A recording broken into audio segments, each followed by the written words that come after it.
अरे राज तू आओ अंदर आओ। आबा यार। दीदी हमार दोस्त बा किशोर। हाय। चलो ना अंदर आओ, आके बैठो। आबा यार बैठा। ठीक बा। ठीक बा, तू लोग बैठ के बात करो, हम अंदर से कुछ पिए हाँ, खातिर ठीक बा ले आओ दीदी। तनी। हाँ ठीक बा।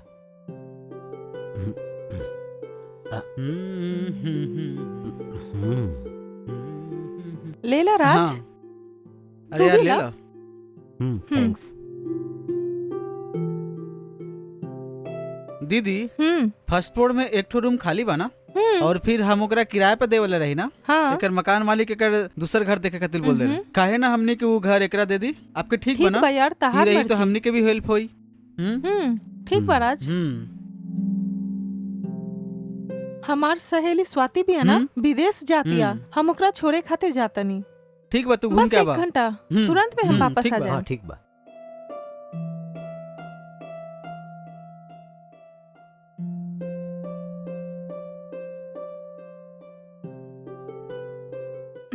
ठीक बा, तू लोग बात करो, हम ठीक बा, तू तुरंत आ घूम के जाए। आबा। अरे तू अपन बहन के बारे में हमके काहे ना बतैले? देख, तू हमसे कभी ये पूछला है कि तोहार कितना भाई बहन बा वगैरह? तू भी ना पूछला, हम भी ना बतेनी। अरे अगर हम ना पूछब त तू ना बतैबे का? खैर वो सब छोड़ा, और कुछ बोला। का भइल यार? छोड़ा यार। आखिर बात का बा बताओ ना। सुना, 2 साल पहले ही हमार दीदी के शादी होल रही, लेकिन शादी के 10 दिन के भीतर ही जीजा जी के देहांत हो गई। ओहो। और तब से हमार दीदी हमार साथ ही रहेला। एक और शादी करे खातिर हमार माई बाबू दीदी के बहुत फोर्स करत रहनी, लेकिन दीदी के वो सब पसंद नहीं खे। यही से ये उनका छोड़ के हमरा साथे रहे लगनी। ओकरा फिर से दूसर शादी करे खातिर मन नहीं खे का? हम भी बहुत बार दीदी के बोलले ही, लेकिन वो हमार बात मानी तब ना। खैर वो सब छोड़ा यार। चला हम तो के रूम देखा बता।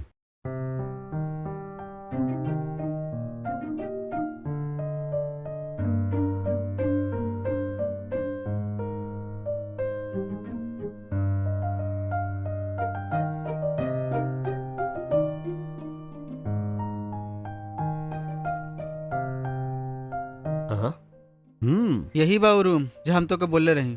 देखा कैसन बा? ठीक बा ना? एसी बा, फर्नीचर्स भी बा, सब कुछ बा। ठीक लागल ना तो के?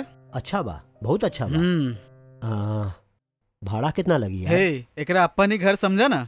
तू आगे शिफ्ट करो, ओकर बाद में सोचल जाए। अच्छा ठीक बा। चला नीचे भी क्यों नहीं खे, चला।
का भइल? अभी तक नहैला ना? ऑफिस नहीं के जाए के का? जाइम दीदी, लेकिन थोड़ा लेट से जाइम। काहे? का हो गइल? आज हमार दोस्त के वो शादी बा दीदी, और शादी अटेंड करे के बाद ही ऑफिस जाइम हम। तू भी जाबू का हमरा साथ शादी में? तहार दोस्त के शादी बा, हम का करेम? तू होके आ जा। अच्छा वो सब छोड़ा दीदी, तो से एक बात रहल हमसे। का बात करे के बा? बतावा। दीदी बात ही बा कि जीजा के गुजरला 2 साल हो गई। सब चाहे नहीं कि आप जिंदगी नया तरीके से शुरू करा, लेकिन तू बात मानवा तब ना। आखिर कब तक ऐसे रहबू? देखा, शादी के बाद तो मम्मी पापा बहुत टॉर्चर करेलन, यही से तारा साथे आके रहतनी ऐसे। यही से तू भी ई सब बात कह के हमके तंग करत रहा ना। अगर हमारे यहाँ रहला तारा चुहता तो बता दा, हम चल जातनी। अरे आखिर तू यहाँ से कहाँ जेबू बोला? हम कहीं भी जाके रह लेम, तू छोड़ा। बहुत सारा हॉस्टल्स बा, वहीं रह लेम। वहाँ पे शादी के नाम से कोई तंग ना करी। ऐसे काहे बोला तारू तू? और अभी तोहर उम्र ही का बा? ये छोटी सी उम्र में तू अकेले जिंदगी गुजारहू? का बोला तारू दीदी? जीजा जी के गुजरते ही का तोहर जिंदगी खत्म हो गई? तहार आगे एक बहुत बड़ा जिंदगी बा, तू कभी ये सोच लू है? कुछ भी हाँ, हम शादी के नाम से बहुत तंग आ गेल बानी, इंटरेस्ट भी अब नहीं खे। तहार मर्जी दीदी, जो हमर दिल में रहल हम बता देनी, आगे तू सोच ला। हाँ? और एक बात, तू ऑफिस ना जाता रुका? जाए के बा, यहाँ से सिर्फ 10 मिनट के ही तो रास्ता बा। हाँ। अच्छा सुना, चाय बन गेल बा, चाय पी के ही निकलिया। अच्छा दीदी, हमने हाँ क्या बतानी, ठीक बा? ठीक बा।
हेलो।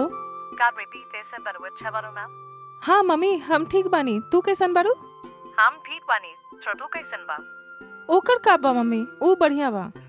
ऑफिस में बारू या जरा डेलू? बस अभी अभी घर आई नी मम्मी।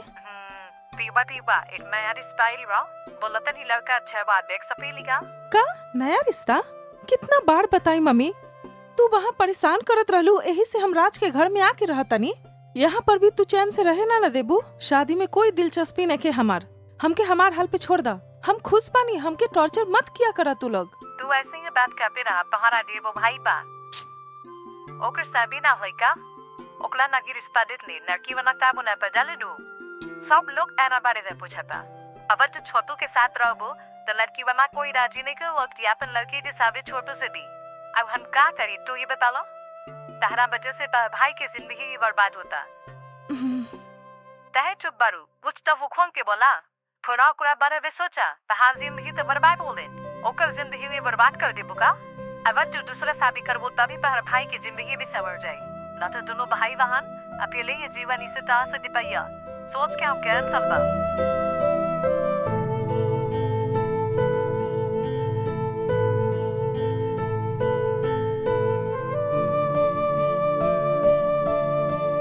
अरे दीदी, ऐसे उदास काहे बाड़ू? मम्मी के फोन आयल रहे राज। अच्छी बात बा, का बोलत रही? और का, शादी करके वही रट लगेले बिया। का राज हूँ करत तरह? अरे कुछ ना दीदी, ये तो हर निजी मामला बा, ई में भला हम का बोल सकत नहीं बोला। वो सब छोड़ा, तू का बोलत रहला? कल सवेरे हम जल्दी से दोस्त लोग के साथ घूमे जाता नहीं और आए में टाइम लागी, और अगर तोके कुछ चीज की जरूरत पड़ी तो ऊपर हमारे दोस्त बा फोन कर लिया, वो तो हर मदद कर दे। ठीक बा? ठीक बा।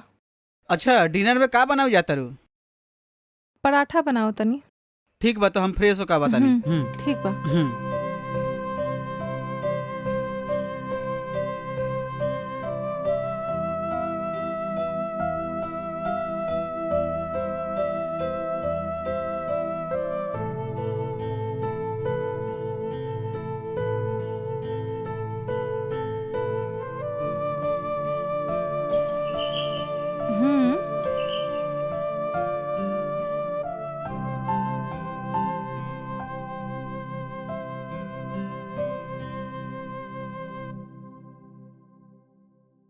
हाय। हाय। अच्छा तू का भेल बतावा? कुछ ना, राजू नहीं खे का? ना, वो तो ट्रिप खातिर गेल बा ना। ओ ट्रिप खातिर गइल बा ना?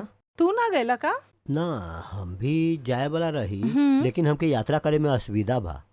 अच्छा ऐसन बात बा? हाँ जी सुनी, हम आपके भाई के दोस्त है ना, ऐसे बाहर खड़ा करके बात करब, अंदर अरे ना बाप रे, बुलाइब का? हम तो भूल ही गए नी। आई अंदर आई।